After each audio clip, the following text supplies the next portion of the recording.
My husband drained our savings for a luxury Maldives vacation with his girlfriend, while telling me we couldn't afford my mother's cancer treatments. What he didn't know was, I still had access to all his accounts. One transfer later, his romantic getaway turned into a very public explanation to hotel security about his missing reservation. By the time he called me panicking, I was already meeting with divorce lawyers. Before we jump back in, tell us where you're tuning in from, and if this story touches you, make sure you're subscribed, because tomorrow I've saved something extra special for you. It was a perfectly ordinary Thursday evening when my world collapsed. I remember it clearly. The gentle hum of the dishwasher in the background, the lingering smell of the pasta dinner I'd made, and the steady rain tapping against the kitchen window. These normal, everyday details make what happened next feel even more surreal. I was paying bills, something I did religiously on the third Thursday of every month. Lucas and I had been married for 8 years, and while we kept separate accounts, for our personal spending, we shared a joint savings account for emergencies and our future. It was something we'd agreed on early in our marriage, a symbol of our shared dreams and trust. My mother had been diagnosed with stage 3 breast cancer the month before.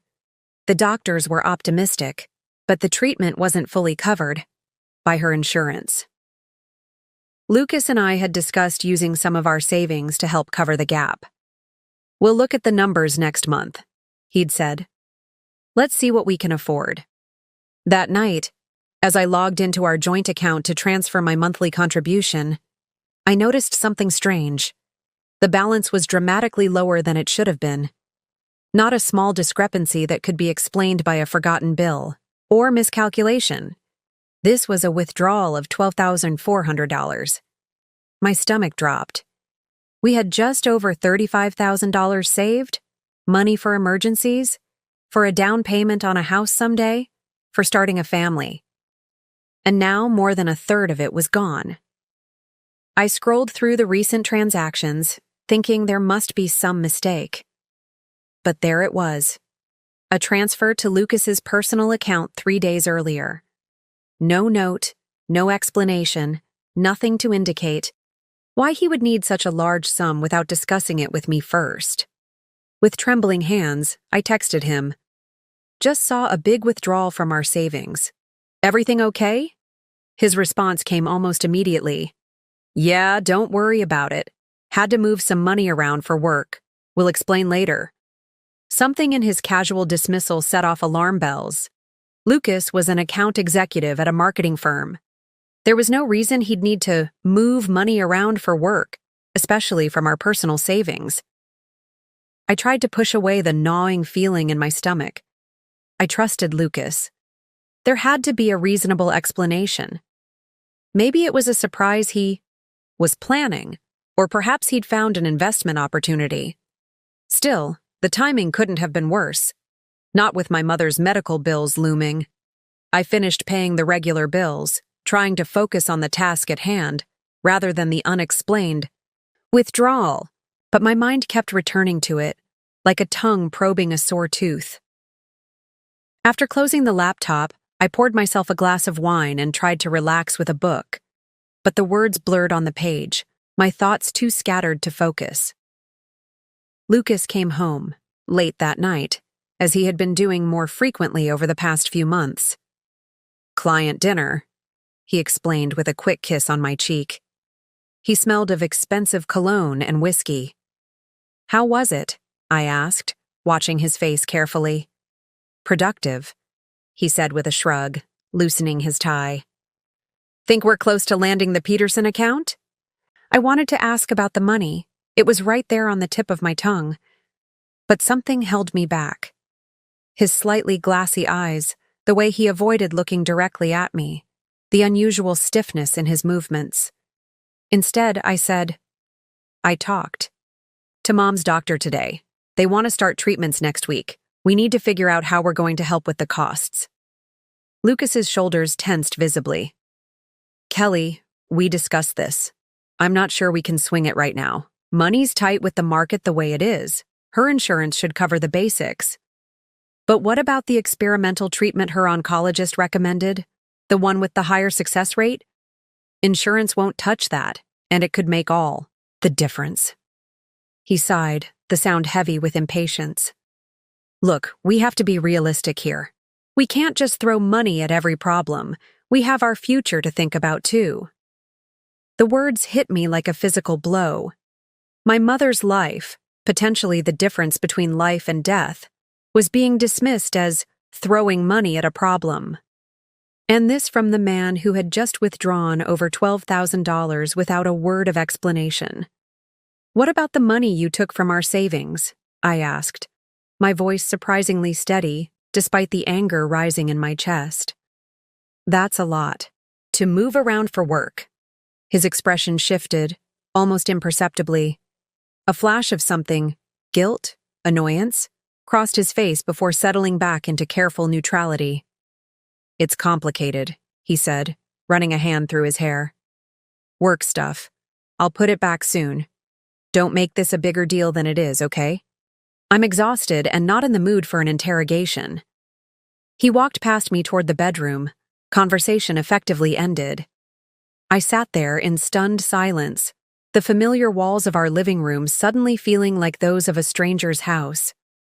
8 years of marriage, and he couldn't even give me a straight answer about our own money that could help save my mother's life. Sleep eluded me that night. I lay beside Lucas, listening to his even breathing, and felt miles away from him. Something wasn't right. The withdrawal, his evasiveness, the late nights, all of it formed a picture I didn't want to see but couldn't ignore. Morning came, and, with it, a decision. I would find out what was going on, one way or another. I waited until Lucas left for work, kissing me distractedly on his way out the door as if nothing was wrong, as if he hadn't just prioritized some mysterious work thing over my mother's cancer treatment. Once he was gone, I sat down at my computer. Lucas and I had always been open with our passwords and accounts, not because we regularly checked up on each other, but because we'd never felt the need for secrecy. I navigated to his personal bank account, holding my breath as I typed in his password. What I saw there would change everything. The screen glowed before me, illuminating a truth I wasn't prepared to face. There it was in black and white. A transaction for $9,880 to Paradise Resorts Maldives, dated just 2 days after he'd withdrawn the money from our joint savings. Next to it was a smaller charge to an airline, 2 first-class tickets totaling $5,400. My hands began to shake. The Maldives. Lucas and I had talked about going there for years. Those iconic overwater bungalows, the crystal-clear turquoise water. It was supposed to be our dream trip, something we'd save for to celebrate a major milestone together. And now he was going. But not with me. 2 tickets. 2 first-class tickets. The implications crashed over me in waves, each realization worse than the last. Lucas was planning a luxury vacation with someone else while telling me we couldn't afford to help save my mother's life. He had stolen from our future, from my future, to create memories with another woman. I don't know how long I sat there, staring at the screen as tears blurred my vision. Minutes, maybe hours. Time seemed to stretch and contract all at once. My chest felt hollow, as if something vital had been scooped out, leaving nothing but an aching emptiness in its place. I wanted to scream.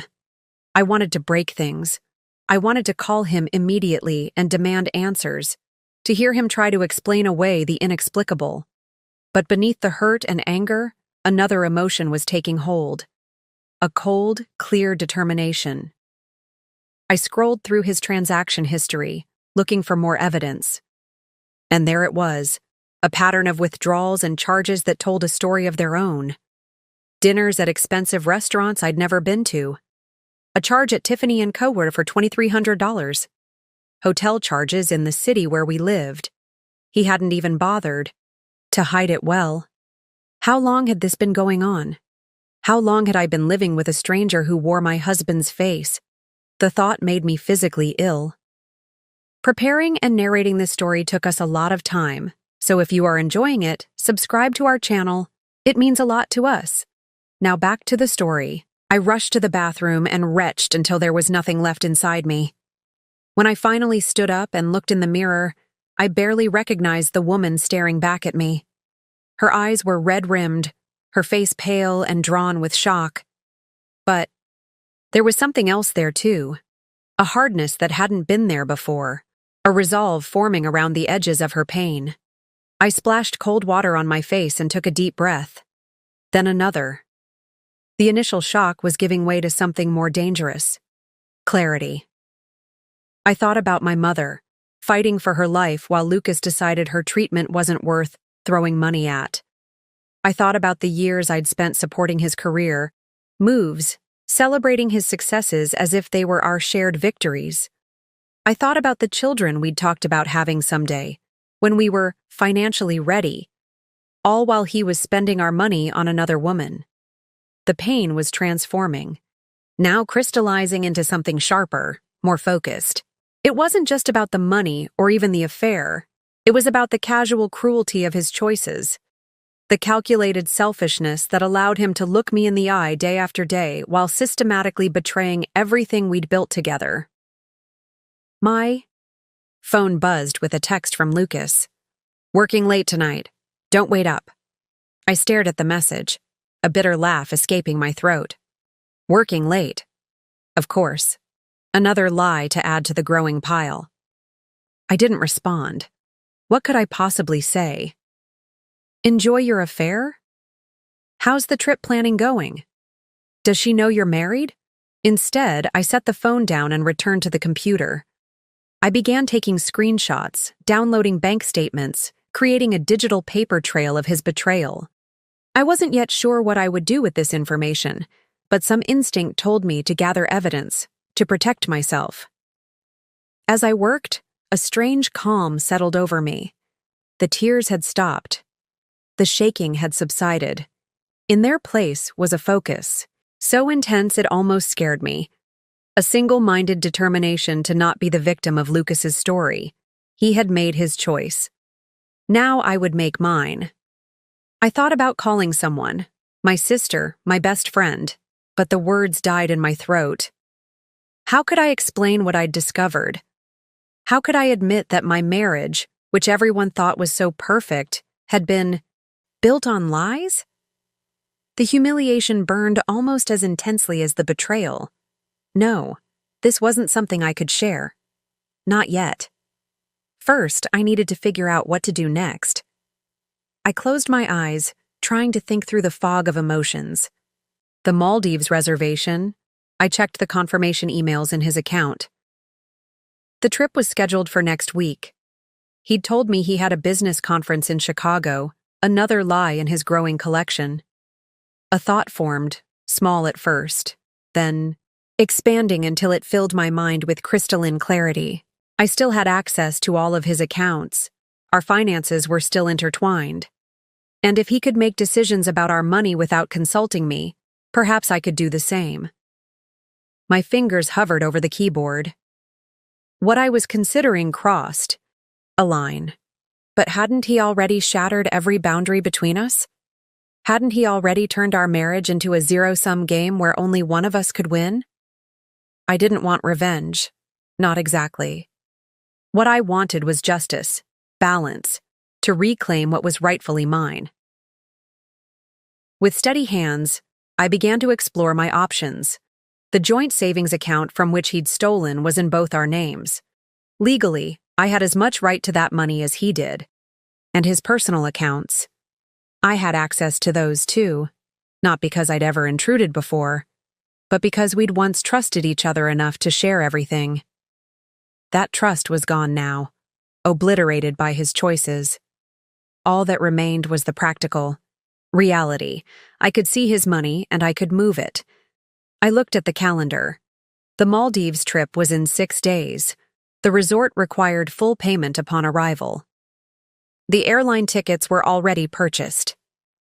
A plan began to form, not born from vengeance, but from a profound need to restore balance, to ensure that Lucas felt the consequences of his actions in the same way I was feeling them now.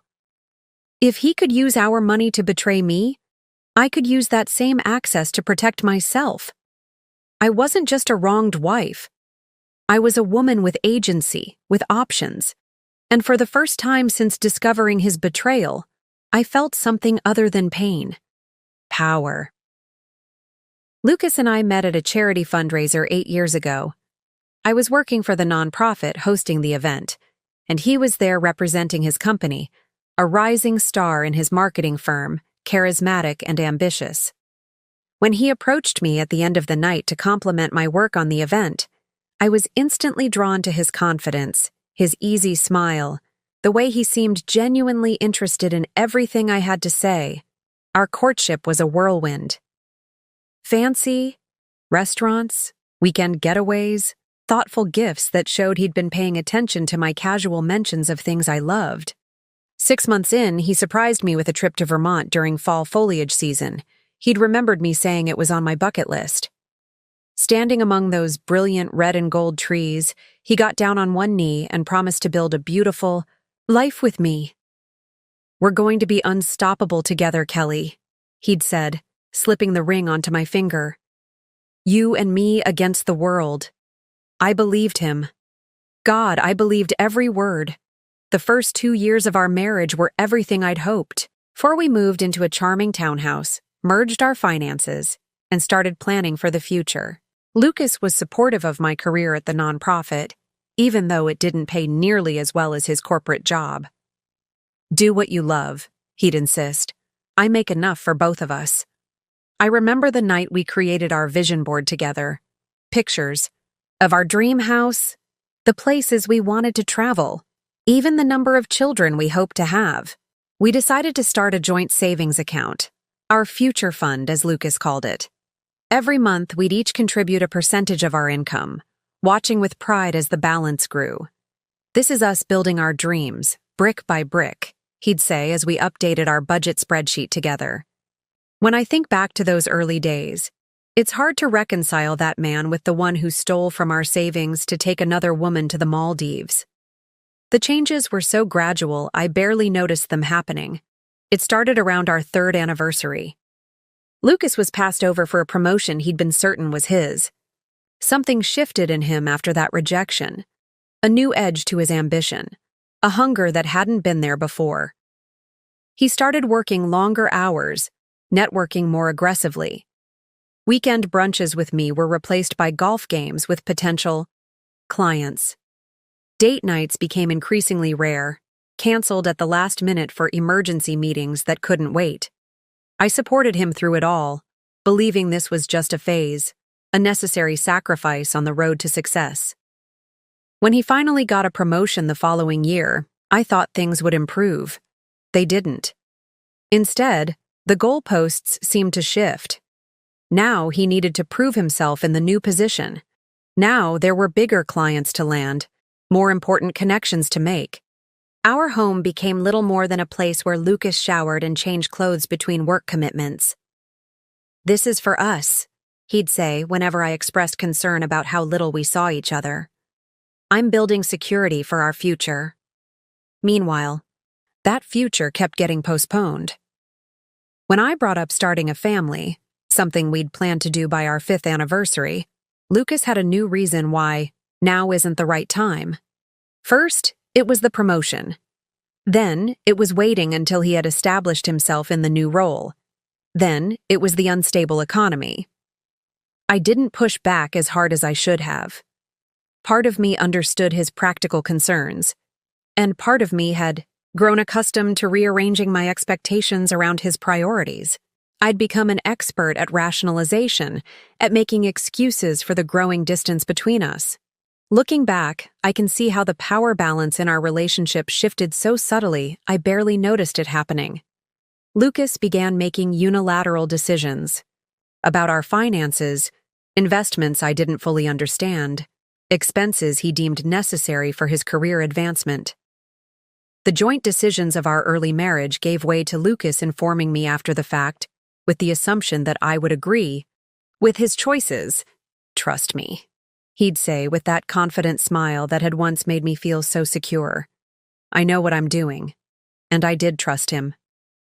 Even as our bank account grew while our emotional connection withered, I trusted that somewhere beneath the designer, suits and networking events was the man who had promised me forever among the autumn leaves. When my mother was diagnosed with breast cancer 2 months ago, I saw a flash of my old Lucas. He held me while I cried, brought home my favorite takeout, sat with me as I researched treatment options. For a moment, I thought this crisis might bring us back to what mattered: family, love, being there for each other. Then came the conversations about money, about what we could realistically afford to contribute to her treatment, about how experimental procedures were financially risky, about how we needed to think pragmatically rather than emotionally. Each time I brought up using our savings, money that had been set aside for emergencies and important life events, Lucas would find a reason to hesitate, to delay, to suggest alternatives that didn't involve touching that account. "We should look into fundraising," he suggested once. "Or maybe your sister could contribute more?" My sister, a single mother of 2 working as a teacher. The suggestion was so tone-deaf, it left me speechless. Still, I never suspected he was saving that money for something else, someone else. I never imagined he would look at our joint savings and see not our shared future, but a way to finance his betrayal. The night before I discovered the truth, we'd had dinner together, a rare occurrence that I'd been pathetically grateful for. Lucas had been distracted, checking his phone repeatedly, but I'd chosen to ignore it, to focus instead on having his attention for a few precious hours. "I talked to Mom's doctor again," I'd said carefully, aware of how tense our conversations about her treatment had become. "He really thinks this new protocol could make a difference. The success rates are promising." Lucas had nodded, his expression sympathetic but distant. "I know you want to do everything possible, Kelly, but we have to be smart about this. Let's see what standard treatments can do first before we start looking at options insurance won't cover." "But what if waiting means losing our window of opportunity?" I'd asked, fighting to keep the desperation out of my voice. "What if—" "Kelly," he'd cut me off gently but firmly. "I understand this is emotional for you. But sometimes we have to accept that throwing money at a problem doesn't always solve it." Throwing money at a problem? As if my mother's life was just a problem to be managed, a line item in our budget to be assessed for its return on investment. I remember going to bed that night feeling guilty for pushing, for making Lucas uncomfortable, with my persistence. I remember wondering if I was being unreasonable, if my emotional connection to the situation was clouding my judgment. Now, sitting in front of the computer with evidence of his deception glowing on the screen, those doubts evaporated like morning mist. This wasn't about pragmatism or financial responsibility. This wasn't about protecting our future. This was about Lucas choosing himself and another woman over everything and everyone else. Over my mother. Over me. Over the vows he'd made. The history of our relationship unfurled before me like a map, showing not the path I thought we'd been on, but the one Lucas had actually been carving, away from me, toward whatever and whoever served his desires in the moment. 8 years of memories suddenly looked different through the lens of his betrayal. Every late night. Every business trip. Every time he'd shut down conversations about our future with practical concerns about money. How much of it had been real? And how much had I simply wanted to believe? As I sat there piecing together the evidence of Lucas's double life, memories began flooding back. Moments I'd dismissed, red flags I'd rationalized away. The signs had been there all along, waving frantically in my face while I deliberately looked the other way. 6 months ago, Lucas changed his phone password. We'd always known each other's codes, not because we snooped, but because we had nothing to hide. When I asked about it casually, he'd shrugged and said, Too many client confidentiality issues with my phone now. Corporate policy. I believed him without question. Then there was the new cologne, an expensive brand I'd never smelled on him before. When it appeared on our credit card statement, I mentioned that I hadn't seen the bottle at home. "It's at the office," he explained smoothly, "for late meetings when I need to freshen up." Again, I accepted the explanation, ignoring the voice in my head that whispered, "Since when does Lucas care about freshening up for work meetings?" There were other changes too, subtle at first, then increasingly obvious. The new workout regimen that had him at the gym 4 mornings a week. The sudden interest in his wardrobe, replacing perfectly good clothes with more expensive versions. The mysterious weekend work retreats that he could never quite describe in detail afterward. "Just boring corporate stuff," he'd say with a dismissive wave. "You wouldn't have enjoyed it." Looking back, I could see how strategically he'd built his deception, constructing it piece by piece while I stood by and watched, convincing myself these changes were just part of his professional evolution. How willfully blind I had been. And then there was Taylor. I'd met her at Lucas's holiday office party last December, tall, confident, with a sharp laugh that carried across the room. She was new to the marketing team, Lucas explained, a rising talent he was mentoring. I noticed how she touched his arm when she laughed at his jokes, how her eyes lingered on him a beat too long. But I'd pushed away my discomfort, telling myself I was being paranoid, that professional relationships could look overly familiar to outsiders. "Taylor's been a huge asset to the team," Lucas had said on the drive home. "She thinks outside the box, not afraid to take risks." After that night, her name started appearing in his stories about work with increasing frequency. Taylor landed a big client. Taylor suggested a brilliant campaign strategy. Taylor was being fast-tracked for promotion. When I teased him about his apparent admiration for his protégé, Lucas had become defensive. "I'm just acknowledging good work," he'd said sharply. "That's what good leaders do." The memory of that conversation hit me with new significance. Had Taylor been the one to receive the Tiffany necklace on my joint savings account's dime? Was she the one who would be enjoying overwater bungalows in the Maldives while my mother struggled through cancer treatments we couldn't afford? The thought made bile rise in my throat. There had been other warnings, too. Ones that had nothing to do with another woman and everything to do with Lucas himself. The growing materialism, the fixation on status symbols, the way he'd begun measuring his worth, and increasingly mine, by financial metrics and social standing.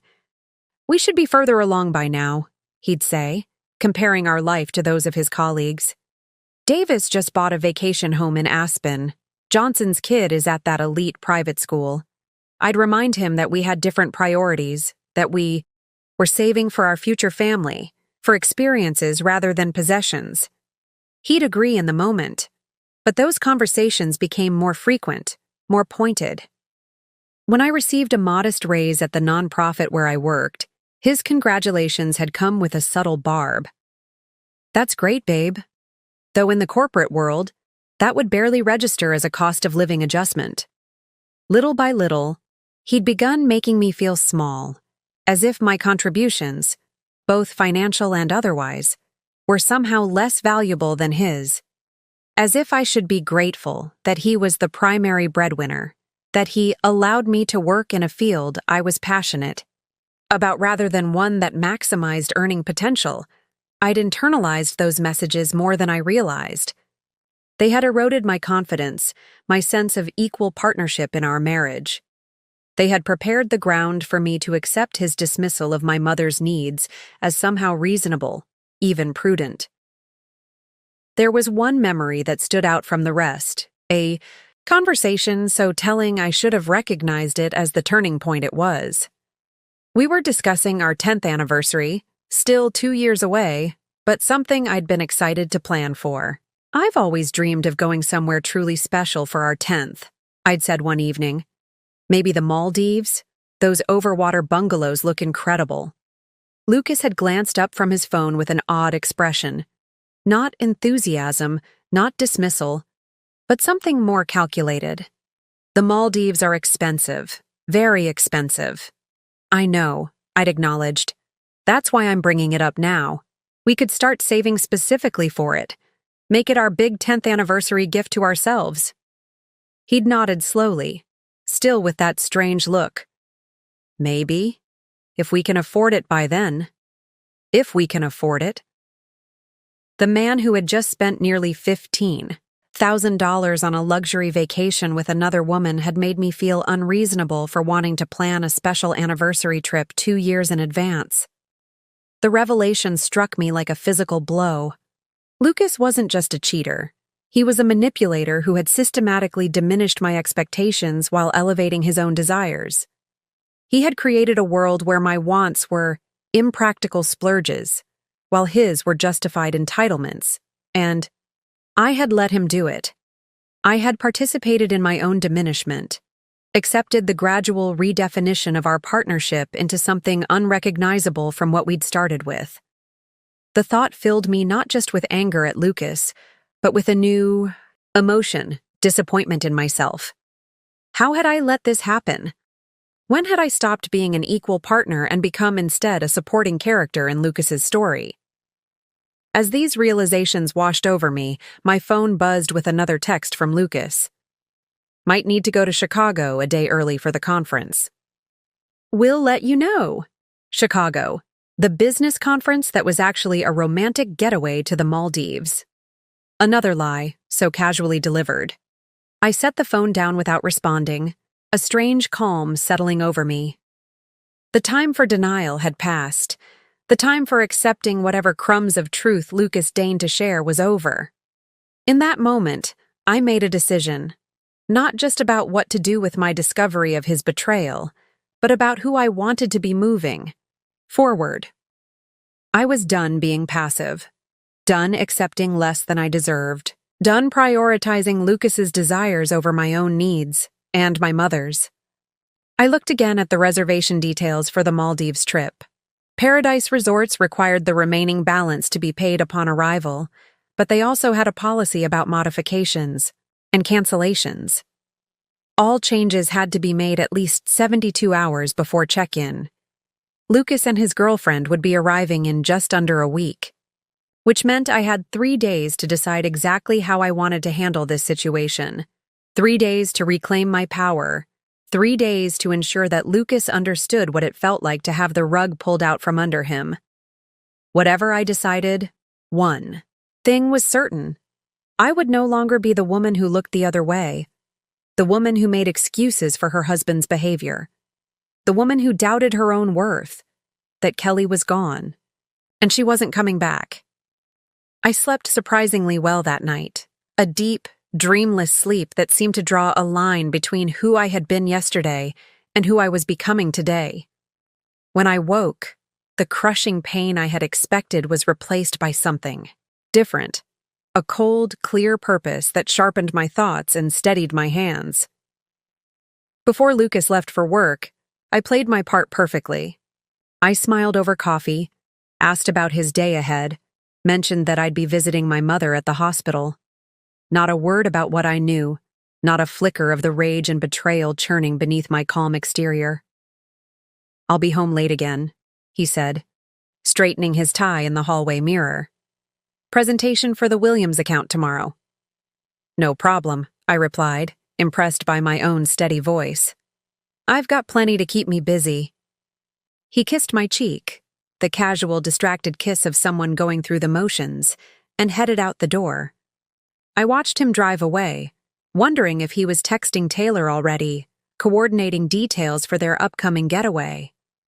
The thought should have devastated me. Instead, it hardened my resolve. I gave myself 1 hour to feel everything, to cry, to scream into a pillow, to let the full weight of his betrayal crash over me.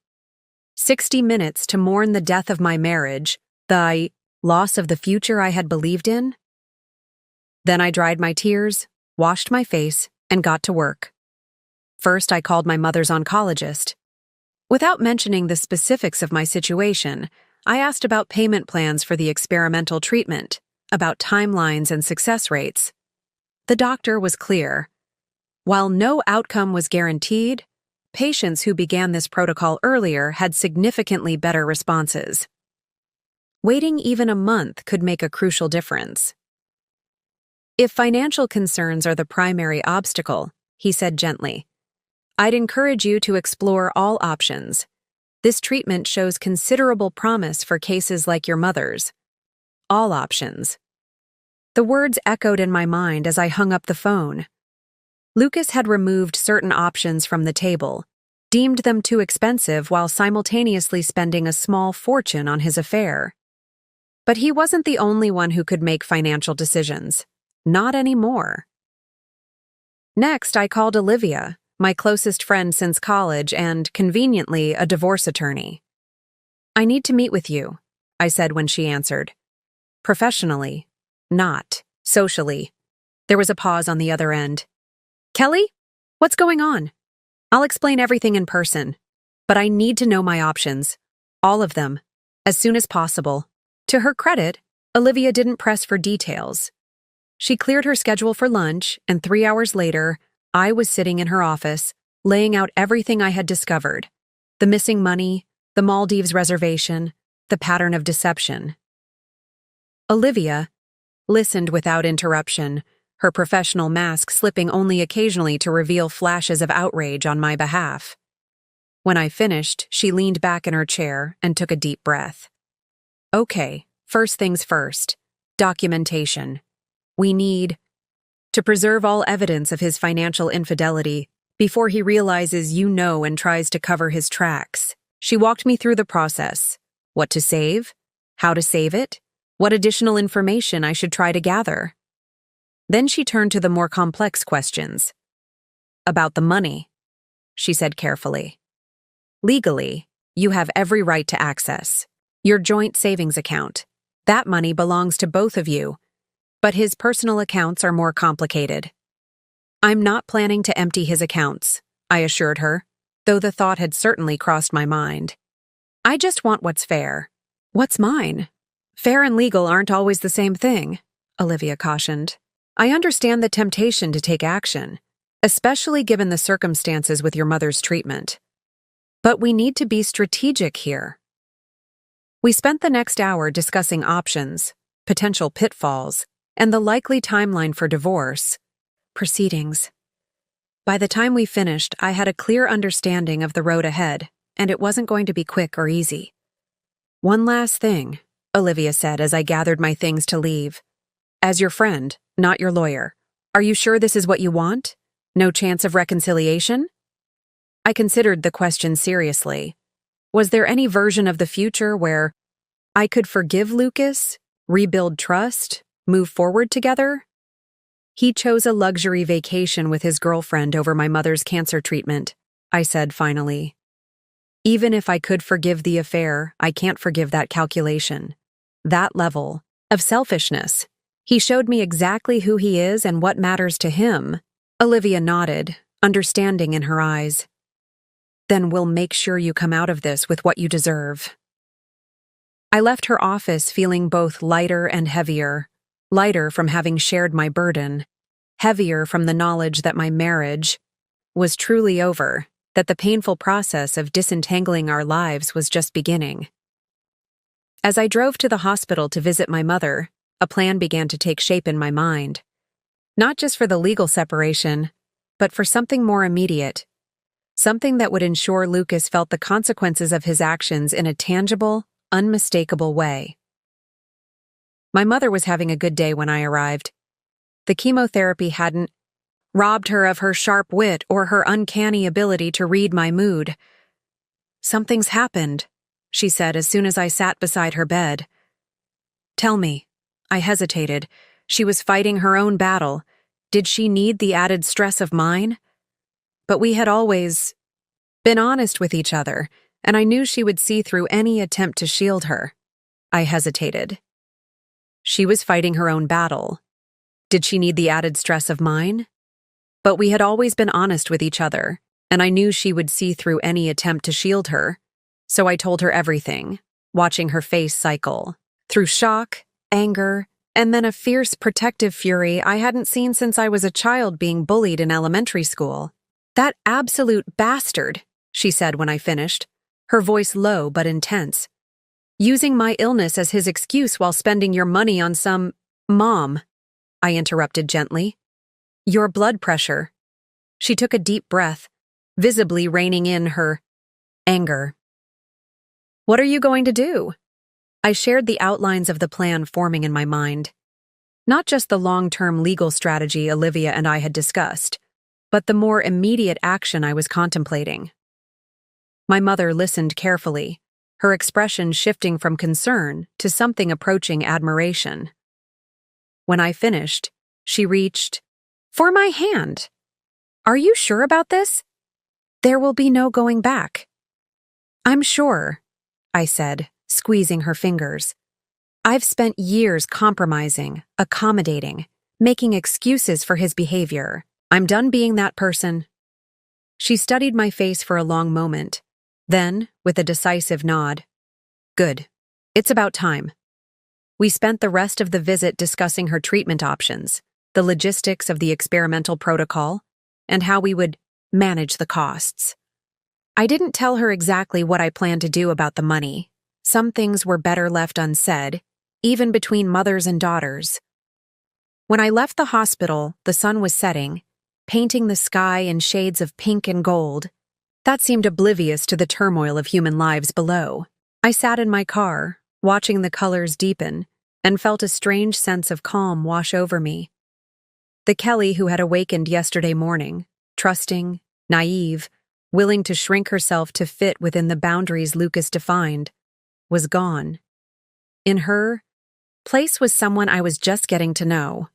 A woman unwilling to accept betrayal, unwilling to be made small, unwilling to stand by while the people she loved suffered unnecessarily. I drove home slowly, turning over the details of my plan. It wasn't about revenge, not exactly. It was about justice, about consequences, about making sure Lucas understood that his actions affected real people. Me, my mother, and yes, even Taylor, who might not know she was dating a married man. Most. Of all, it was about reclaiming my agency, my power to shape my own life, rather than merely reacting to Lucas's choices. When I arrived home, the house was dark and empty. Another late night at the office. Or perhaps another evening with Taylor, making final plans for their romantic getaway. The thought no longer devastated me. It strengthened my resolve. I settled at the kitchen table with my laptop, took a deep breath, and began implementing the first phase of my plan. It was time to ensure that Lucas's carefully constructed house of lies came crashing down around him, and I knew exactly where to start. The next morning, I moved with a sense of purpose. That felt almost foreign after months of uncertainty and compromise. Lucas had already left for work, earlier than usual, with a mumbled excuse about a breakfast meeting. I waited until I heard his car pull away, then set my plan in motion. First, I called my bank and scheduled an appointment with a financial advisor for that afternoon. Then I created a new email account, one Lucas had no knowledge of, and began the process of establishing my financial independence. I redirected my next paycheck to a new account under my name only, updated contact information on my personal credit cards, and made a list of all the automatic payments that would need to be transferred. These practical steps were necessary groundwork, but they weren't the heart of my plan. That would come next. I logged into our joint savings account, the one Lucas had rated for his romantic getaway, and transferred $15,000 into my new personal account. Not the entire balance, just slightly more than what he had taken. Enough to cover my mother's initial treatment costs, with a small cushion for emergencies. Was it petty to match his withdrawal almost to the dollar? Perhaps, but there was a symmetry to it that felt right. He had prioritized his desires over my mother's health. I was simply rebalancing the scales. Next came the more delicate part of the plan. I logged into Lucas's personal account, the one containing the money he had transferred from our savings, the one that would be funding his Maldives vacation. I didn't empty it. I didn't even take most of it. What I did was more surgical, more precise in its impact. I found the pending reservation at Paradise Resorts Maldives and studied the details.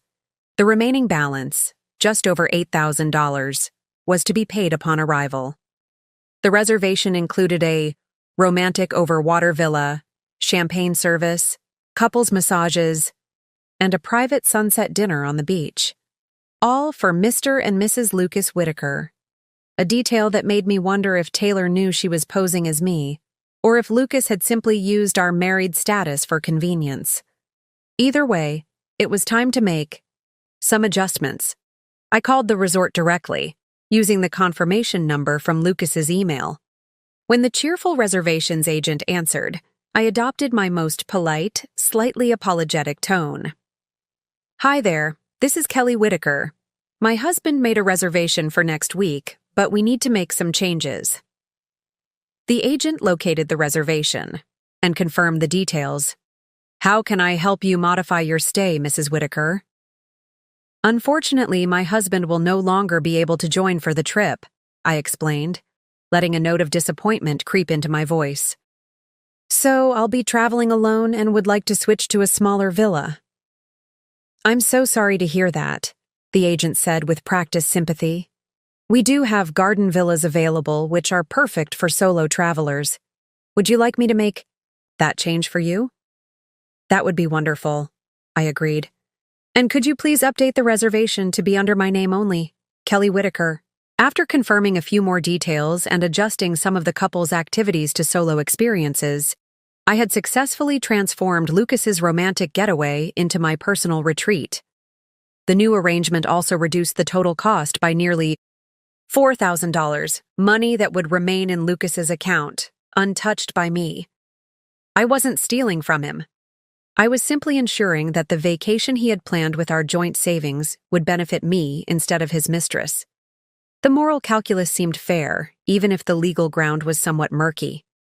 With the reservation modified, I moved to the next phase. I found the airline confirmation for the 2 first-class tickets and noted the details. Lucas and Taylor Morgan, so that was her full name, departing next Tuesday. I called the airline, once again presenting myself as the person handling travel arrangements. "I need to make a change to a reservation," I explained to the agent. "My husband's business trip has been extended, so he'll need to fly directly to his next destination, and I'll be traveling alone." The agent was accommodating, canceling Lucas's ticket and converting the credit to a voucher in his name, which I knew would be automatically emailed to him. I kept Taylor's ticket intact, with one critical change. I switched her seat to economy class and applied the fare difference to upgrade my own seat to first class. Again, I wasn't taking his money. I was simply rearranging the experience he had, purchased with our joint funds. The reservation would still be there, the flights would still be available. But the romantic couple's vacation he had planned would be transformed into something quite different. As I worked, I felt a strange combination of emotions. Satisfaction, certainly, but also a deep sadness for what these actions represented. I was dismantling the future Lucas had planned, just as he had dismantled the future we had promised each other. There was no joy in it, only a grim determination to ensure that his betrayal carried consequences he couldn't simply charm or lie his way out of. By noon, the modifications were complete. Lucas's perfectly planned romantic getaway now existed, in a form he wouldn't recognize, and wouldn't discover until it was too late to fix. The airline voucher would alert him that something had changed, but the resort confirmation would still show an active reservation, just with modified details he wouldn't see unless he checked specifically. I closed my laptop and took a deep breath, examining my feelings. Was this wrong? Was I stooping to his level? The question troubled me enough that I called Olivia for a quick consultation. "You've created a paper trail showing you had access to these accounts all along, with his knowledge," she reminded me after I explained what I'd done. The money from the joint account is legally as much yours as his. The modifications to the reservations are in a gray area, but you haven't stolen anything. You've simply changed plans he made using your joint resources. And the practical impact? I asked. He'll be furious, Olivia said bluntly. But it gives us leverage. It shows you're not going to be passive in this process. Just be prepared for the fallout. The fallout. Yes, there would certainly be that. Lucas would not take this quietly. His carefully constructed plans disrupted, his deception exposed. But for the first time in a long time, I wasn't afraid of his reaction. I wasn't worried about keeping the peace, about being reasonable, about accommodating his needs and desires at the expense of my own. I spent the rest of the afternoon at the bank, securing my financial future as best I could in the short term. I explained enough of my situation to ensure the advisor understood the urgency without sharing the humiliating details of Lucas's infidelity. By the end of the meeting, I had a clear plan for the coming months, a financial bridge to carry me from this marriage to whatever came next. On my way home, I stopped at the hospital again. My mother was sleeping when I arrived, the harsh chemicals, fighting her cancer taking their toll on her energy. I sat beside her bed, watching the steady rise and fall of her chest, and made a silent promise. She would get the treatment she needed. I would make sure of it, with or without Lucas's support. As I sat there, my phone buzzed with a text from Lucas. Dinner meeting just came up. Don't wait up. Another lie. Another evening spent with Taylor, perhaps. Or maybe just another excuse. To avoid coming home to a marriage he had already abandoned in all but name. I didn't respond. There was nothing left to say. Instead, I took my mother's frail hand in mine and whispered the truth we both needed to hear. We're going to be okay. Both of us. And for the first time since discovering Lucas's betrayal, I actually believed it. For the next 3 days, I maintained a perfect facade. I made dinner, asked about Lucas's day, and pretended everything was normal. Meanwhile, I continued quietly preparing for the storm I knew was coming. I gathered important documents, secured copies of financial records, and met again with Olivia to finalize our strategy. Lucas remained oblivious, too absorbed in his own deception to notice mine. He continued coming home late, texting about work emergencies, and mentioning his upcoming Chicago conference with practiced casualness. Each lie strengthened my resolve. Each fabrication confirmed I was making the right choice. I'll be leaving. Tuesday morning, he reminded me on Monday night as we prepared for bed. Back Sunday evening. I've got the itinerary somewhere if you need it. Don't worry about it, I replied with a smile that didn't reach my eyes. I'll be fine on my own. He nodded, relieved by my apparent disinterest, and turned his attention back to his phone. Texting Taylor, no doubt, with last-minute plans for their getaway. Tuesday morning arrived bright and clear.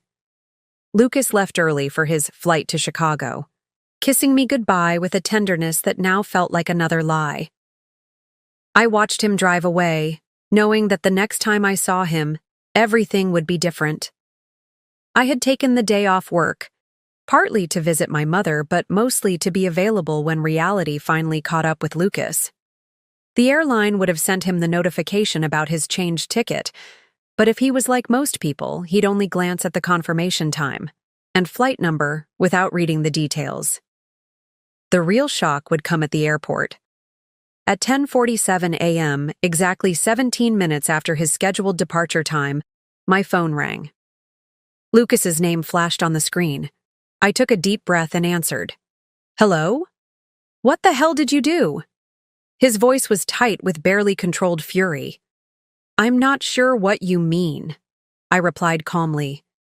Don't play games with me, Kelly. He was practically hissing now. My ticket was canceled and converted to a voucher, and Taylor's been downgraded to economy. The agent said the changes were made by my wife. How interesting, I said. my voice remaining steady despite my racing heart. Your wife modified the tickets for your business trip to Chicago? That seems odd, doesn't it? There was a moment of stunned silence on the other end. Then, you know? Yes, Lucas. I know everything. About Taylor. About the Maldives. About how you stole from our savings to fund your romantic getaway while telling me we couldn't afford my mother's cancer treatment. I can explain?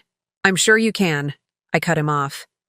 You've always been good at explanations, at justifications, at making yourself the hero of every story. But I'm not interested anymore. Where's Taylor?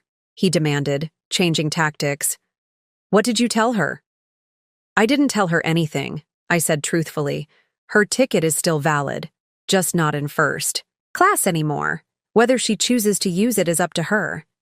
I could almost hear his mind racing, calculating how to salvage the situation. Always the strategist, my husband. The resort reservation, he said suddenly. What did you do to that? Nothing drastic, I assured him. It's still there, just modified slightly. You might want to check the details. I heard muffled sounds, as he presumably pulled up the confirmation on his phone. Then a string of curses that would have shocked me once, before I knew who he really was. You changed it to your name, he said incredulously. You canceled my access to the villa. You used our joint savings the way it was meant to be used, I finished for him. For something important, not for cheating on your wife. This is insane, Lucas sputtered. You can't just… I'll call the resort. Fix this right now. You could try, I conceded. But the reservation is now under my name only, and I've added special instructions that any changes must be verified with me directly. Plus, I believe Taylor is standing right there with you, probably wondering what's happening. Are you going to explain it all to her now? In the middle of the airport? Another silence, this one longer and heavier. I could picture him standing there, trapped between fury and calculation, between the lie he'd constructed and the truth now crashing around him. Kelly. His voice had changed, softened into the persuasive tone he used to close difficult deals. Look, I know you're upset. You have every right to be. But we should talk about this in person. Let me come home and we can… No, I said firmly. There's nothing to talk about. Not anymore. What about our marriage? He asked, a note of desperation creeping in. 8 years, Kelly. You're throwing away 8 years over one mistake? The sheer audacity of his characterization nearly took my breath away. One mistake. As if the calculated deception, the financial theft, the callous disregard for my mother's health could be reduced to a single moment of poor judgment. This wasn't a mistake, Lucas. It was a choice. A series of choices, actually. Each one revealing exactly who you are and what matters to you. And what about the money? He demanded, his conciliatory tone evaporating. You took $15,000 from our joint account for my mother's treatment, I confirmed. The one you said we couldn't afford while you were planning your luxury vacation with Taylor. I'd say that makes us even, wouldn't you? I could hear him breathing heavily, probably imagining all the things he'd like to say or do to me in that moment. Finally, in a voice of forced control, "This isn't over, Kelly." "Actually, it is," I replied. "I've already spoken to a divorce attorney. You'll be hearing from her soon." "You're making a huge mistake," he warned, anger giving way to something colder, more calculated. "You have no idea what you're doing." "For the first time in a long time, I know exactly what I'm doing," I told him. "Goodbye, Lucas." I ended the call before he could respond, my hands trembling but my resolve intact. I had expected to feel vindicated after this confrontation, perhaps even triumphant. Instead, I felt oddly hollow, as if I'd just closed a book I'd been reading, for years, one whose ending had disappointed me deeply. My phone immediately began buzzing with text messages from Lucas. "Answer your phone." "This is ridiculous. You're being irrational. We need to talk about this like adults." I silenced the notifications and set the phone aside. There would be more messages, more calls, more attempts to regain control of the situation. Lucas wasn't a man who accepted defeat easily, especially not at the hands of someone he had underestimated. But I had anticipated this. Olivia had prepared me for the likelihood that once confronted, Lucas would cycle through various tactics: anger, manipulation, attempts at reconciliation, threats, bargaining.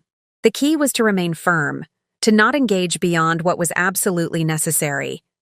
I had done what needed to be done. I had reclaimed what was mine, not just the money, but my sense of agency, my right to make decisions about my own life and my mother's care. The rest would unfold as it would, regardless of Lucas's efforts to rewrite the narrative. My phone rang again, this time with an unfamiliar number. I hesitated, then answered. "Is this Kelly?" A woman's voice, tense and uncertain. "Yes," I replied cautiously. "Who's this?" "This is Taylor. Taylor Morgan." A pause. Then, "Lucas's colleague." The euphemism almost made me laugh. Colleague? Is that how he had described their relationship to her? "Hello, Taylor," I said, keeping my voice neutral. "I'm guessing Lucas suggested you call me." "No, he doesn't know I'm calling," she said quickly. "He's arguing with the ticket agent, trying to fix our flights. I just need to know what's going on. He said there was some kind of misunderstanding with his wife about a work trip, but something doesn't feel right." The hesitation in her voice, the careful way she was choosing her words. Suddenly I understood. She didn't know, or at least she wasn't certain. "Taylor," I said gently, "I think you and I might have been told very different stories about this trip." "What do you mean?" "Lucas is my husband," I said plainly. "We've been married for 8 years, and the trip to the Maldives wasn't a work trip. It was paid for with money from our joint savings account. Money that was supposed to help. With my mother's cancer treatment." There was a sharp intake of breath on the other end. Then silence. I waited, giving her space to process what I'd just revealed. "He told me he was separated," she finally said, her voice small. "That the divorce was being finalized. That his that you were making things difficult about money." "He told me he was separated," Taylor had said, the words hanging between us like a dense fog. "That the divorce was being finalized." Another lie. Another person manipulated by Lucas's web of deception. I felt a surprising surge of compassion for this woman I had imagined as my enemy just hours before. "We're not separated, Taylor," I said gently. "At least we weren't until today. There's no divorce in progress. And from what I can see in our accounts, the two of you have been seeing each other for at least 6 months." I heard a shaky exhale on the other end of the line. 8 months, she corrected quietly. "We've been together 8 months. 8 months. The revelation hit me harder than I expected. While I'd been caring for my mother through her diagnosis, while I'd been working overtime to contribute more to our savings, Lucas had been building a parallel life with another woman. "I'm so sorry," Taylor continued, her voice steadier now. "I had no idea. I mean, I had suspicions sometimes, things that didn't quite add up. But he always had explanations, and I wanted to believe him." "I understand," I told her. And I did. Hadn't I also chosen to believe Lucas's explanations? To ignore the warning signs? To trust him despite mounting evidence that something was wrong? He's very convincing. "What happens now?" she asked. "With the trip? With everything?" "That's up to you," I replied. "Your ticket is still valid, just not in first class. As for the resort, I've changed it to my name. I'm planning to use it. Actually, you're still going to the Maldives?" The surprise in her voice was evident. "Yes," I said, surprising myself with the certainty in my voice. "I need some time away to think, to plan my next steps. And after what Lucas did, I think I've Earned a vacation, don't you? A startled laugh escaped her. I guess you have. We spoke for a few more minutes, sharing details of Lucas's deceptions that confirmed he had been playing us both. By the time we ended the call, I felt an unexpected sense of solidarity with Taylor. We had both been victims of the same man's manipulation, both been drawn in by his charm and confidence, both chosen to ignore red flags because we wanted to believe in the version of Lucas he presented to us. As I hung up, my phone immediately lit up with more messages from Lucas, increasingly desperate, increasingly angry. I silenced it again and turned my attention to packing. I had a flight to catch. The next 5 days were transformative in ways I couldn't have anticipated. While Lucas bombarded me with calls, texts, and eventually emails, all unanswered, I was floating in turquoise waters, soaking in the sun, and discovering parts of myself I had forgotten existed. I spent my mornings watching the sunrise from my garden villa's private deck, journaling my thoughts and feelings as they emerged. I dedicated my afternoons to exploring the island, snorkeling in vibrant coral reefs, and trying activities I'd always been curious about, but never prioritized. In the evenings, I dined alone, but not lonely, savoring exquisite meals while planning my new future. Each day brought increased clarity. Without Lucas's constant presence, his subtle critiques, his dismissive comments, his need to be the center of attention, I began to hear my own voice again. My own desires, my own ambitions. I remembered the woman I had been before our marriage, confident, independent, with dreams that extended beyond supporting someone else's career. Somewhere along the way, I had allowed those parts of myself to be diminished, convinced that compromise meant surrendering my own identity to preserve Lucas's ego. On my 3rd day in paradise, I received an unexpected message from Taylor. I didn't go to the Maldives, obviously, and I'm not seeing Lucas anymore. Just wanted you to know that I confronted him with everything after our call. He tried to spin more lies, but I wasn't having it. You deserve better. We both do. I sent back a simple, thank you, with a heart emoji, touched by her solidarity and her decision to break free from Lucas's manipulation. There was a strange comfort in knowing I wasn't alone in being deceived, in falling for the carefully crafted persona Lucas had perfected over the years. By the time I returned to the resort after a guided kayaking excursion on my 4th day, I had made some crucial decisions. I contacted Olivia from my villa, the sound of waves crashing outside my window a soothing counterpoint to the serious legal discussion. I want to proceed with the divorce as quickly and cleanly as possible, I told her. No reconciliation, no counseling, no second chances. Are you sure? Olivia asked. Lucas has been calling my office daily, insisting that this is all a misunderstanding, that he wants to work things out. I'm sure, I said firmly. The man I married doesn't exist, Olivia. Maybe he never did. I need to move forward. We discussed strategy, how to protect my interests, how to ensure my mother's care remained funded, how to disentangle my life from Lucas's with minimal drama. By the end of the call, I had a clear roadmap for the coming months.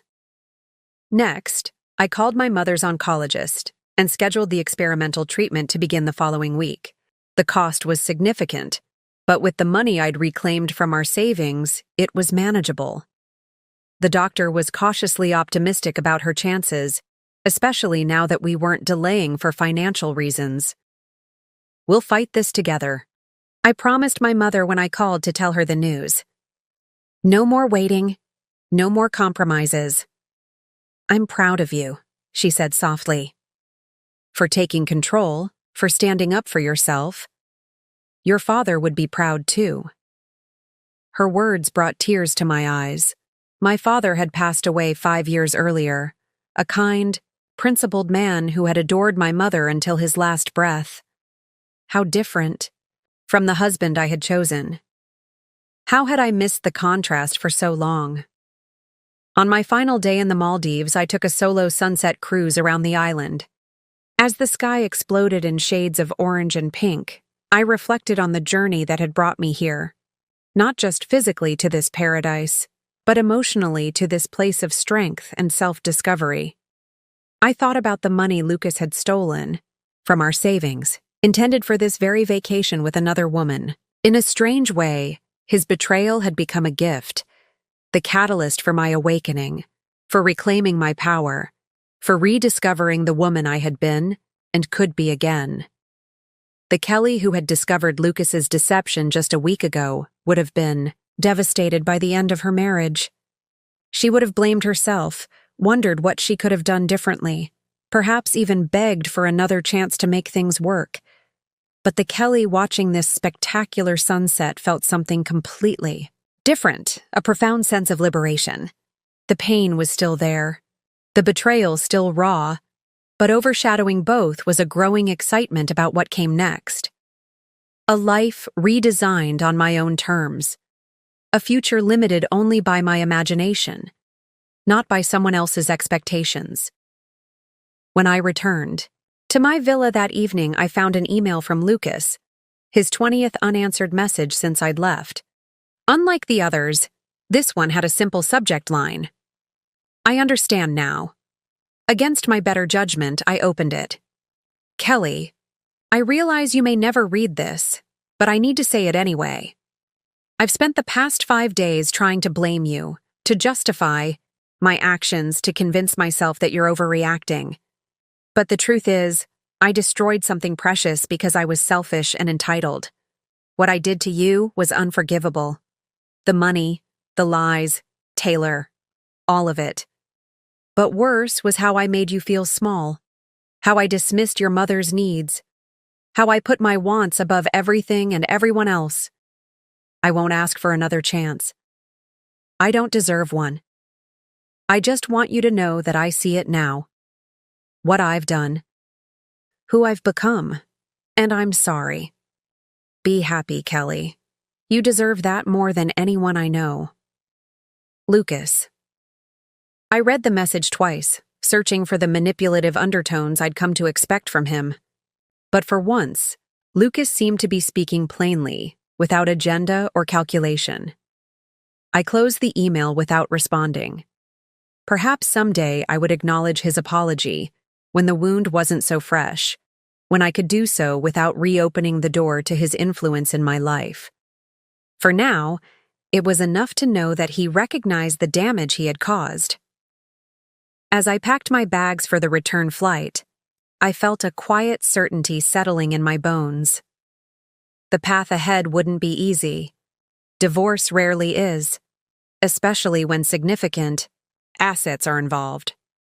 Lucas might have had a moment of clarity, but that didn't mean he would make the legal process simple or fair.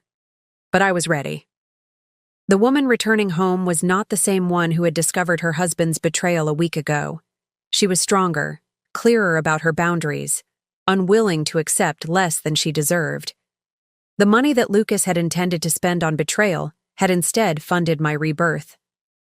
There was a poetic justice in that transformation, a symmetry that felt like the universe's way of balancing the scales.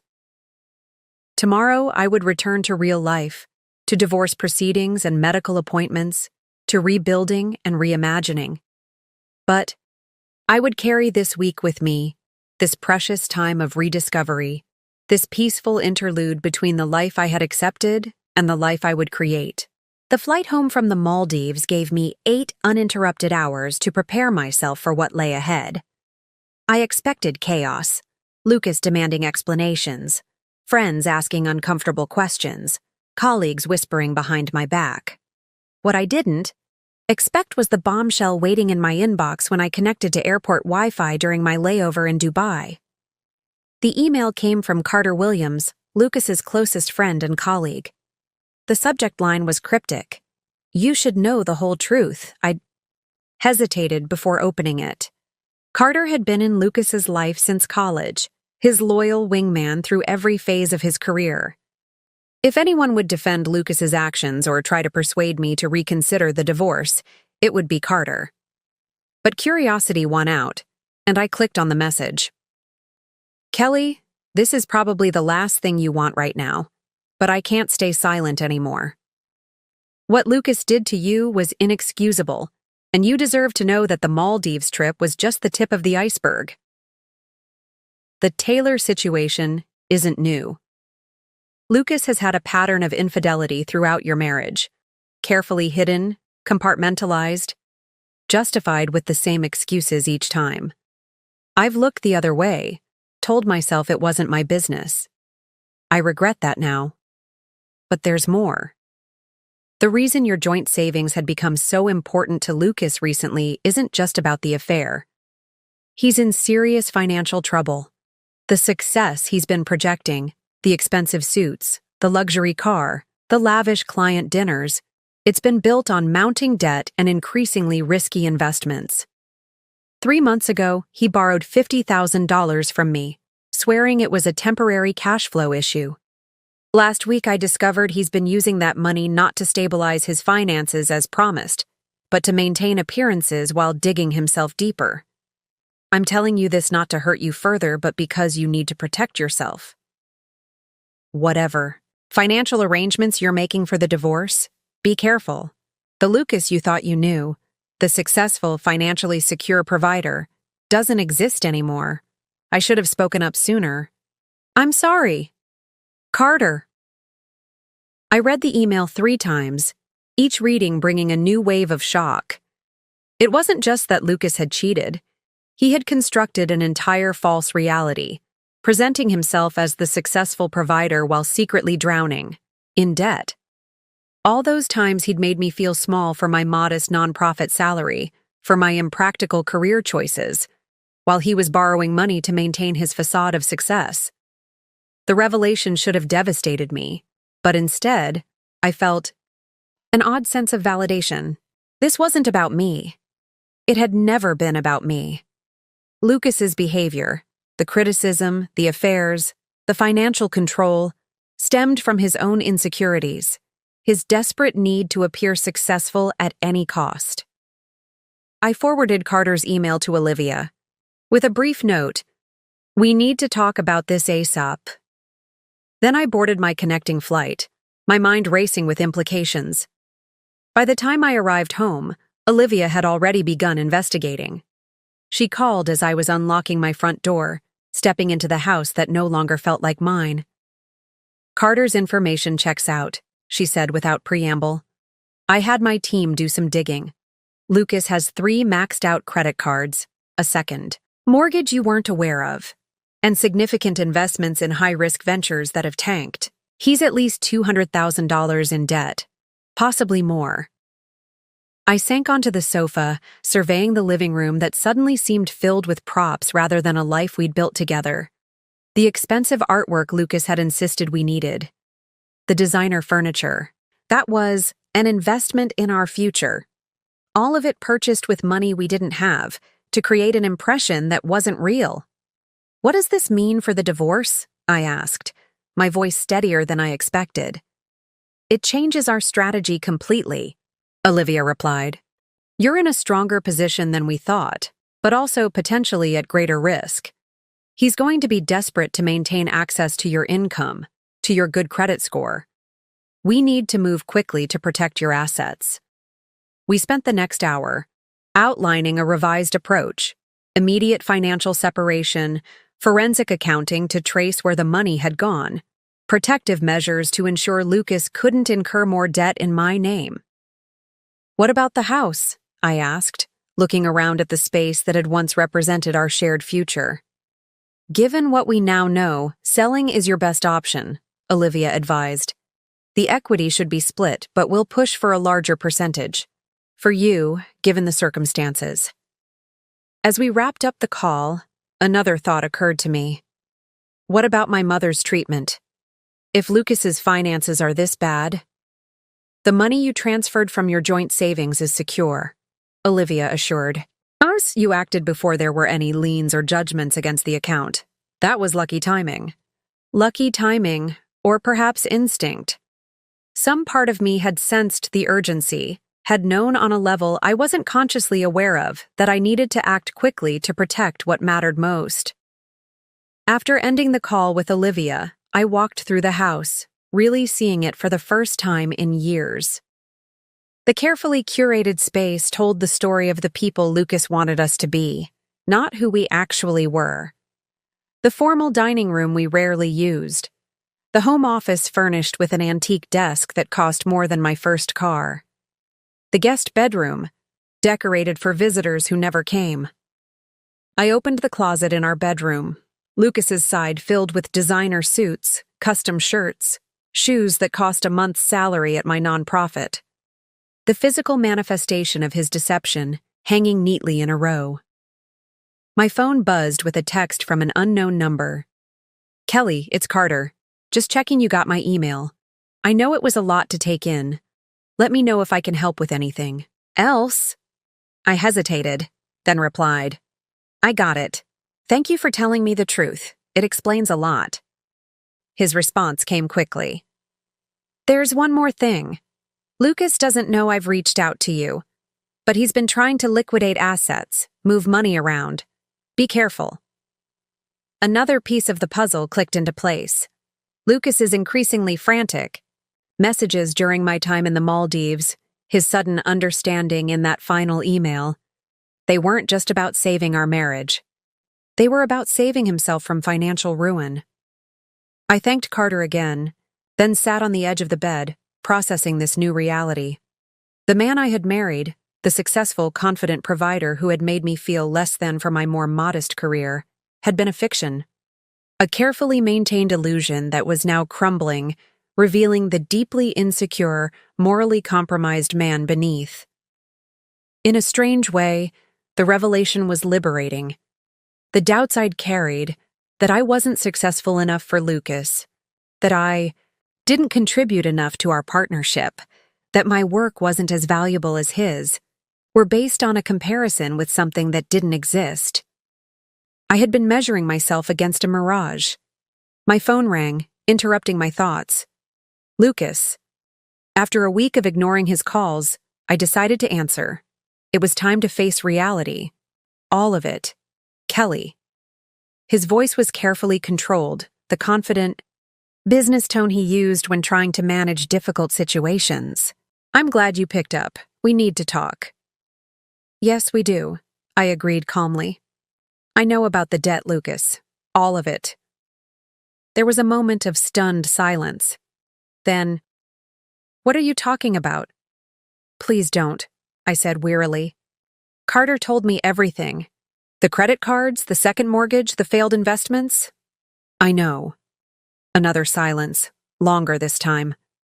When he spoke again, the confident facade had cracked. "Carter had no right. He doesn't understand the whole picture. I can fix this, Kelly. I just need some time." "Time isn't going to fix this," I told him. "Not the debt, not the affairs, not the lies you've been telling me for years." "Affairs?"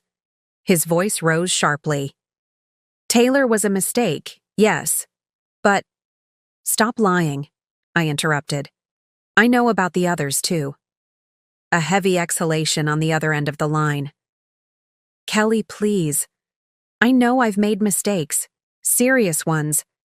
But we can work through this together. We've built a life. We've built a house of cards," I corrected him.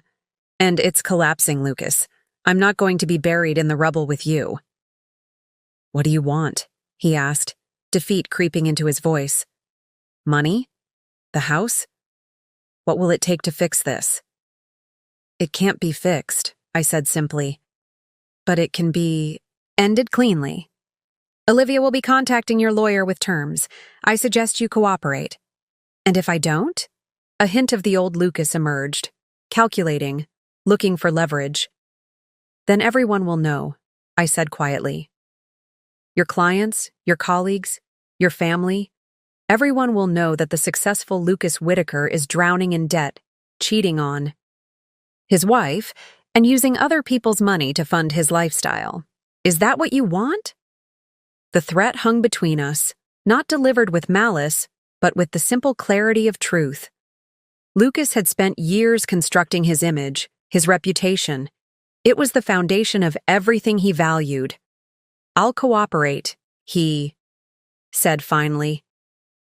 But Kelly, I did love you. That part wasn't a lie. I considered his words, searching for the emotion I should feel. Anger, perhaps, or vindication. Instead, I felt only a profound weariness, a desire to close this chapter and begin the next. Goodbye, Lucas, I said, and ended the call. Setting down the phone, I looked around the bedroom we had shared, at the life built on appearances and deception. Tomorrow, I would start packing, begin the process of dismantling this elaborate stage set. But tonight, I simply needed to rest, to absorb the truth and prepare for what came next. The financial revelation should have terrified me. Instead, it clarified everything. The husband who had made me feel inadequate was himself a fraud. The marriage I had fought to save had been built on illusion. As I changed into comfortable clothes and opened the windows to let in fresh air, I felt something unexpected. Not grief, not anger, but a powerful sense of freedom. The truth, however painful, had set me free. 3 weeks after my return from the Maldives, Lucas and I met face-to-face for the first time in Olivia's office. The contrast between us was striking. I arrived calm and collected, dressed in a simple but elegant outfit I'd purchased with my own money. Lucas looked haggard, his designer suit slightly rumpled, dark circles under his eyes betraying his sleepless nights. "Thank you both for coming," Olivia began, her professional tone setting the stage for what would follow. "We're here to discuss the terms of your separation and the path toward divorce." Lucas's attorney, a sharp-looking man named Ben who had reportedly built his career saving wealthy men from expensive divorces, nodded curtly. "We're prepared to be reasonable, but my client has some concerns about the preliminary terms you've sent over." I glanced at Lucas, who was studying his hands, avoiding my gaze. "Before we get into specifics," Olivia replied, "I think we should address the financial disclosures Mr. Whitaker has provided. They appear to be incomplete." Ben shifted uncomfortably. "My client has been fully transparent about the marital assets." "Not according to our forensic accountant," Olivia countered, sliding a folder across the table. "We've identified multiple accounts, significant debt, and financial activities that weren't included in Mr. Whitaker's disclosure." The room fell silent as Ben skimmed the documents, his expression darkening with each page. Lucas continued to stare at his hands, the confident, charismatic man I'd married nowhere to be found. "We'll need time to review these findings," Ben finally said. "Of course," Olivia agreed pleasantly. "But in the meantime, we'd like to discuss the house. Given Mr. Whitaker's financial situation, we believe the most prudent course is to sell it and divide the proceeds according to our proposed allocation." Lucas's head snapped up. "I'm not selling the house." It was the first time he'd spoken, his voice tight with barely controlled frustration. "Lucas," his attorney cautioned, but he pressed on. "That house is the one solid asset we have," Lucas insisted. "I can restructure my debt, get back on my feet, but not if we sell. The house has a second mortgage you took out without my knowledge." "Or consent," I reminded him, my voice steady. "It's no longer the asset you think it is." Lucas turned to me, his expression shifting from defiance to something more calculated, the face he wore when closing a difficult deal. "Kelly, be reasonable. If we sell now, we're both taking a loss. Give me 6 months to turn things around and we'll both come out ahead." 6 months. 6 more months of being tied to Lucas's financial decisions, of watching him try to resurrect his crumbling facade with more risky ventures and desperate measures. 6 more months of being accessories to his delusion. "No," I said simply. The single word hung in the air between us. Lucas blinked, clearly not expecting such direct refusal. "No?" he repeated incredulously. "Just like that? 8 years of marriage, and you won't even consider what's best for both of us?" "I am considering what's best for both of us," I replied. "A clean break.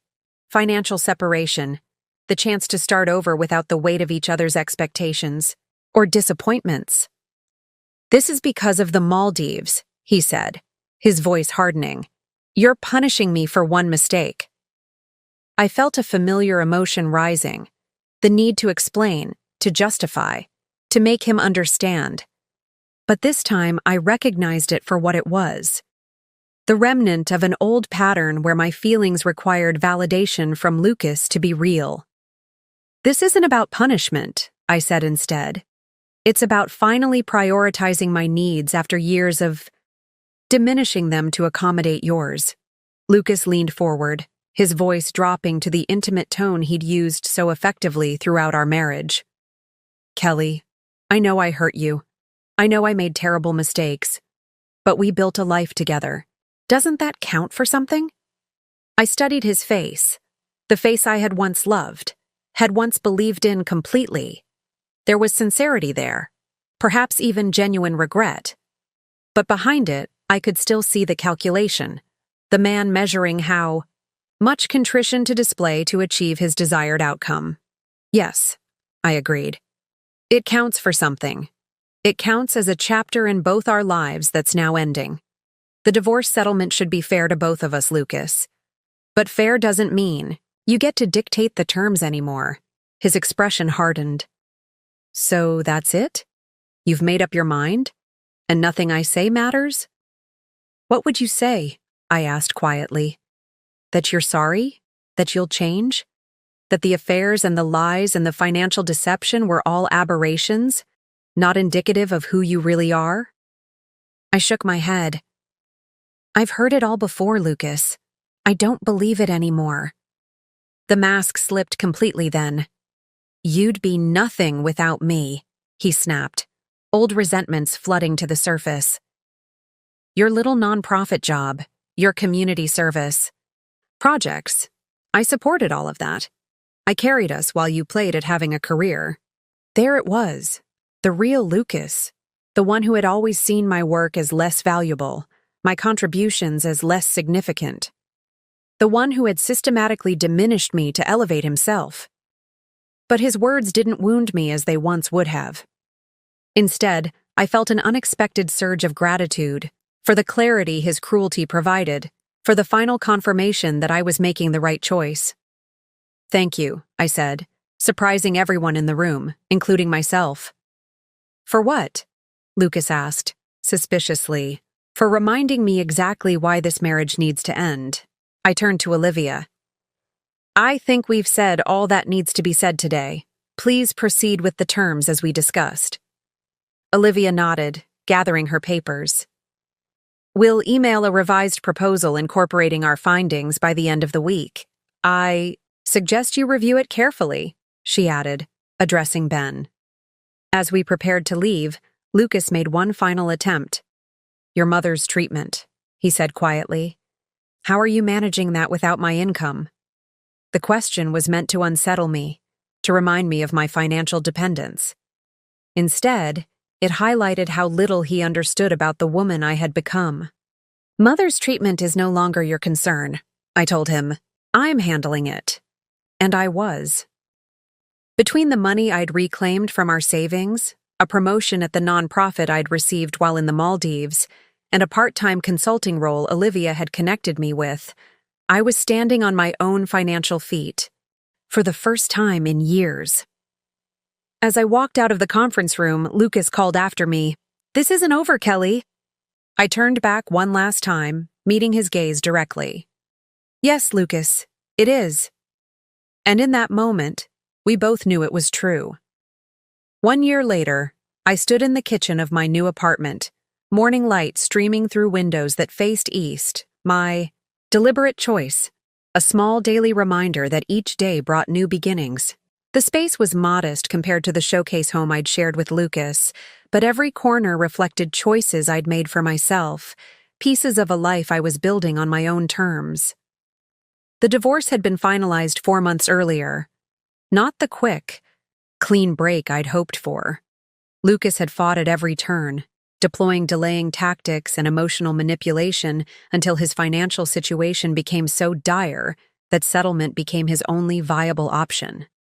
In the end, he kept his luxury car and designer wardrobe, while I secured my freedom and enough resources to start over. My mother sat at the breakfast bar, sipping tea as I prepared a simple brunch for us. The experimental treatment had worked, better than anyone dared hope. While she wasn't completely cancer-free, her prognosis had improved dramatically, her energy returning bit by bit with each passing month. "Something smells wonderful," she said, watching me move confidently around the kitchen. "French toast with that cinnamon bread you love," I replied, sliding a perfectly golden piece onto her plate. Celebrating good news deserves good food. The good news had come yesterday. My nonprofit had received a major grant for a community initiative I'd designed, one that would provide support services for women rebuilding their lives after relationship trauma. The irony wasn't lost on me. My own experience had become the foundation for helping others. "I'm so proud of you," my mother said, reaching for my hand. "Not just for the grant, for everything, for how you've handled this past year." I squeezed her fingers gently. "I had a good example.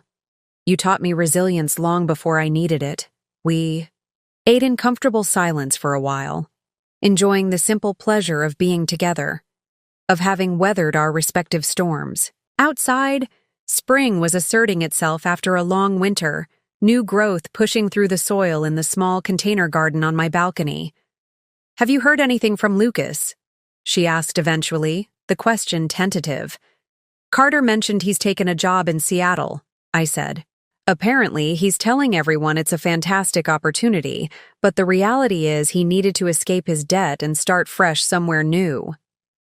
I felt no bitterness as I shared this update, just a distant sense of recognition, as if discussing a character from a book I'd read long ago, rather than the man who had once been the center of my world.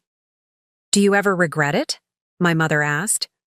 "Not the divorce, but using the money the way you did? Going to the Maldives instead of just keeping it for the treatment?" The question made me smile. My practical, straightforward mother had been surprisingly supportive of my impulsive decision to reclaim the vacation Lucas had planned with Taylor. "Not for a second," I told her honestly. That week changed everything for me. It wasn't just about spite or revenge, though I won't pretend those weren't factors.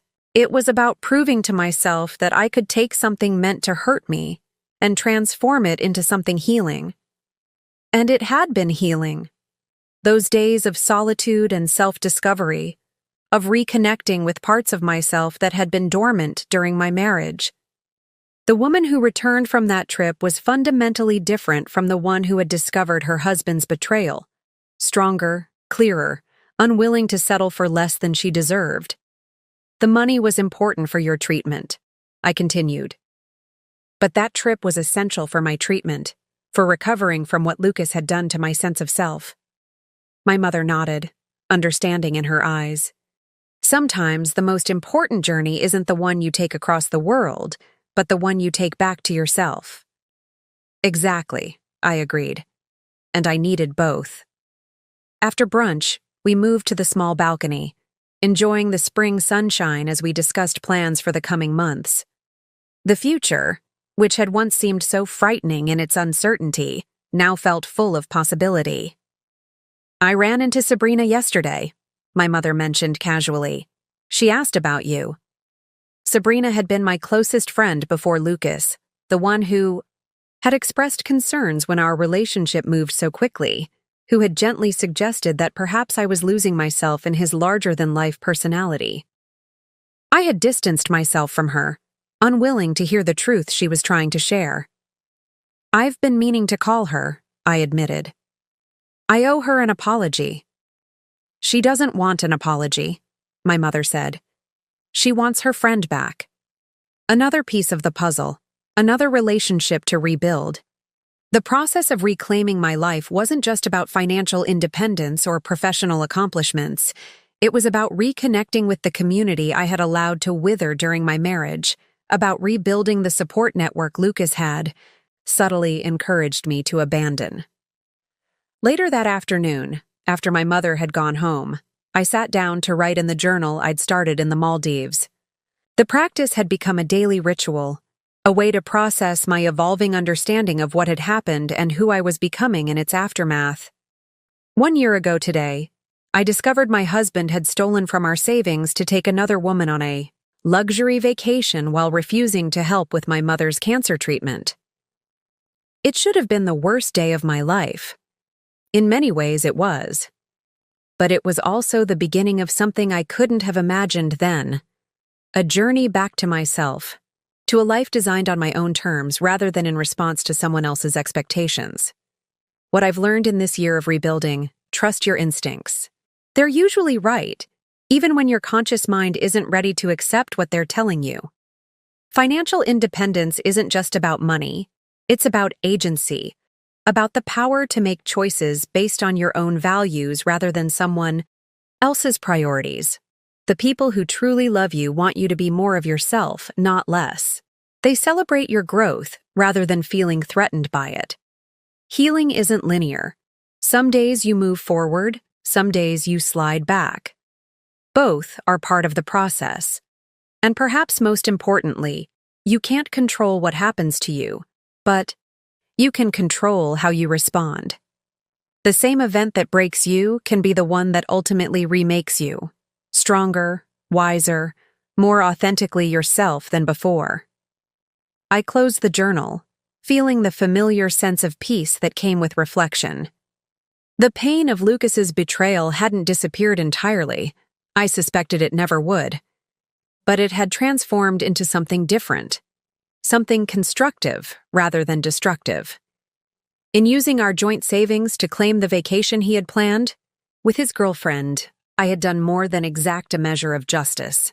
I had taken the first step toward reclaiming my power, toward asserting that my needs and desires mattered as much as his. Everything that followed, the divorce, the career growth, the rebuilt friendships, the new apartment, flowed from that initial act of self-respect, that refusal to be diminished by someone else's selfishness. As the sun began to set, casting long shadows across my balcony garden, I felt a profound gratitude for the journey of the past year. Not because it had been easy, it hadn't, but because it had been mine. Every decision, every struggle, every triumph had been shaped by my own values, my own priorities, my own understanding of what mattered most. Lucas had spent years making me feel small, making me doubt my worth outside the context of our marriage. In the end, his greatest gift to me had been the crisis that forced me to discover just how capable I truly was on my own. The woman who had once feared being without him now knew a fundamental truth. She had never needed him to be complete.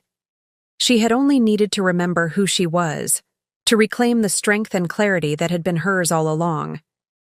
And that was a lesson worth every painful step of the journey.